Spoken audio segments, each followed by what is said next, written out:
Oh. Come on, cat. I almost tripped over my cat. What's happening, party people?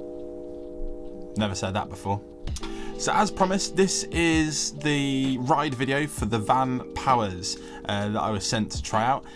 If you haven't seen the original build video, I'm going to link it up here.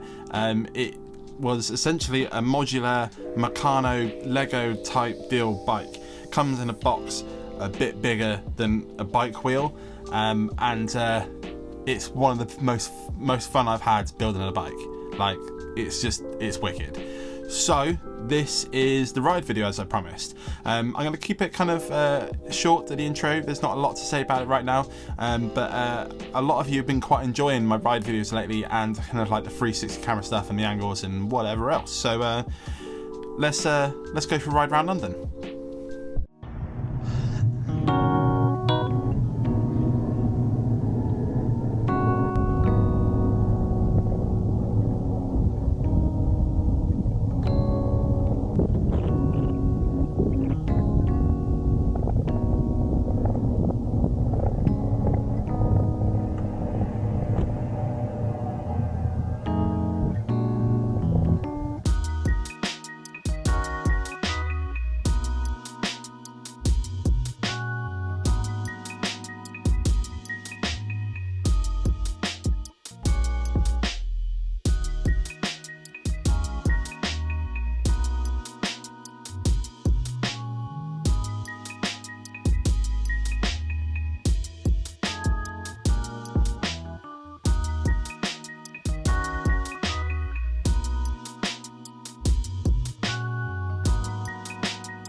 And that's that. That was a very enjoyable ride. Like, this bike is so much fun to ride, especially in the city.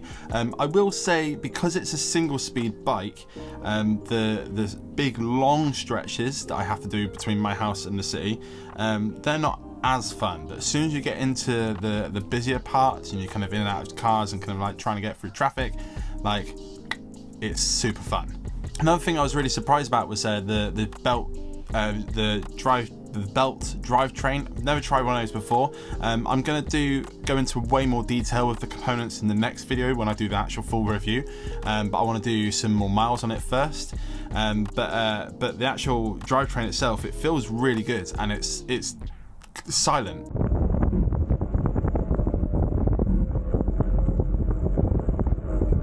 Like, the motor itself as well is super quiet compared to any others. Normally you just get this like electric motor kicking in. This is not like that. It's a way more of an assistant, more than like kind of like lazy man on an e-bike, which is kind of me lately. The brakes as well are hydraulics, or hydraulic. They're Tektro, so they're not a thing like high end, but they're really nice. I reckon they probably will need a bleed sooner or later, just because, you know, a lot of hydraulics from the factory don't always they sometimes need to bleed, so they might need that, but so far so good. Obviously I put the charged spoon on there, but I think I mentioned in the last video as well, the Vanpowers saddle that comes with the bike is really good, so it's you don't need to change it. I'm just picky with saddles. And then the other thing which blew me away was the actual battery. I was worried about the battery because the battery is built into the actual bike itself. I don't have lots of space in my house, so having to bring the whole bike in, or like having to have it near a plug, I was a little bit worried about doing that every single day, but I don't need to do that. The trip that I've been doing daily this week is 20 miles, so 10 miles each way, and I can do that at least 3 times, 2 times without fail. On the third trip, I think I kind of just got to the end of the battery, so it did almost 60 miles, which was way more than I expected.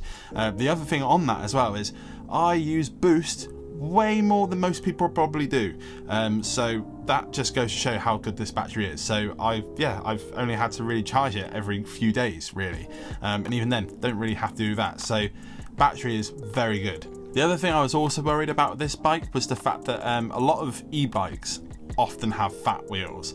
One of the biggest reasons they have fat wheels is because they are heavy as, so you need that kind of fat wheel to kind of like level out the bike and kind of stop it from being rock hard and really uncomfortable. So when this bike arrived with the 700C wheels, I hadn't thought of it until I was building it, that like that's a lot of weight on skinny rims and tires, but it does not affect it in the slightest. It definitely feels like a heavier bike, but compared to e-bikes it's light. As far as the kind of like the comfort of it as well, like there's some serious potholes on my commute into London, but it's, as long as you don't land in some of the ones that are like the size of my head, it's fine. It's surprisingly solid and it doesn't shake me to pieces, so I was really surprised with that. I thought it'd just be kind of a rough ride, but it's reasonably comfortable. But I think I'm going to leave it about there for now. I do want to go into a lot more detail on the components. I'll probably make that video pretty soon, but I want to give it another week or 2 of riding. I've already done like a solid week, so you won't have to wait that much longer. Yeah, I just feel like it'd be more fair to kind of give it a real good running before I kind of pick it apart. But I don't think I'm going to have much bad things to say because it's really, really good. I'm really, really impressed, genuinely. So that's it, let's leave it there. Don't forget to like this video, it really does help me out, and I want to know what you think about this bike. Any comments that might help me with my review that's coming up, add them below, and I'll see if I can answer those questions as well. Don't forget the fun stickers are still available on saveoldbikes.com. Focus sticker, I mean it's not the sticker's fault, it looks like this, and the website is this. So go and check those out, and there's some more stickers on there as well and some cool things. Subscribe to the channel for more videos like this. I think we have a big build coming up soon, and if you can't wait till the next video, this one's a particularly good one. You should go watch that next.